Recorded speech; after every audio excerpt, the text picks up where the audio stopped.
Hello সবাইকে, আজকে আমি আমার ভিডিওটা দেখাবো রথযাত্রা উপলক্ষে আমার গোপুসোনাকে কত যত্নে ও আদরে পুজো করলাম।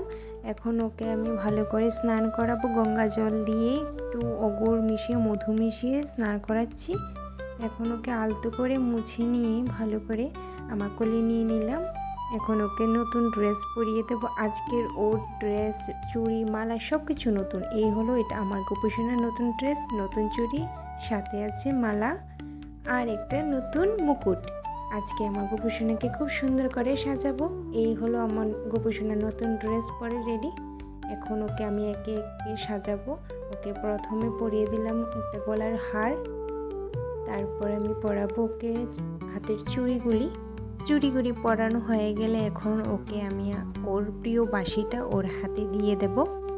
এই হলো ওর প্রিয় বাঁশি, ওকে এখন দিয়ে দিলাম।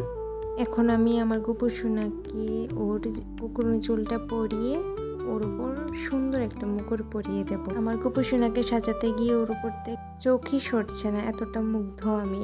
খুবই সুন্দর লাগছে আমার গোপুসোনাকে। এখন আমি ওকে মুকুটটা পরিয়ে দিলাম। ওর উপর ওই ড্রেসটা কালারটা কতটা সুন্দর ফুটে উঠেছে, তাই না? এই হলো আমার সোনা গোপু ফাইনাল লুক। এখন আমি ওকে ওর সিংহাসনে নিয়ে বসিয়ে দিলাম। এখন আমি ওকে ভক্তি করে পুজো করব। একে একে ওকে ফুল আর ওর প্রিয় চকলেটটা ওকে দিয়ে দিলাম। এখন আমি ওকে ভোগ নিবেদন করব। আমার হাতে বানানো ছানার পায়েস দিলাম, সাথে এক গ্লাস জল দিলাম। এখন ওকে আমি আরতি করে ওর পুজো সম্পূর্ণ করব। ভিডিওটি ভালো লাগলে লাইক অ্যান্ড সাবস্ক্রাইব করে পাশে থাকবেন, আর অবশ্যই কমেন্টে বলবেন আমার গোপুসোনার কেমন হলো এই সাজটা।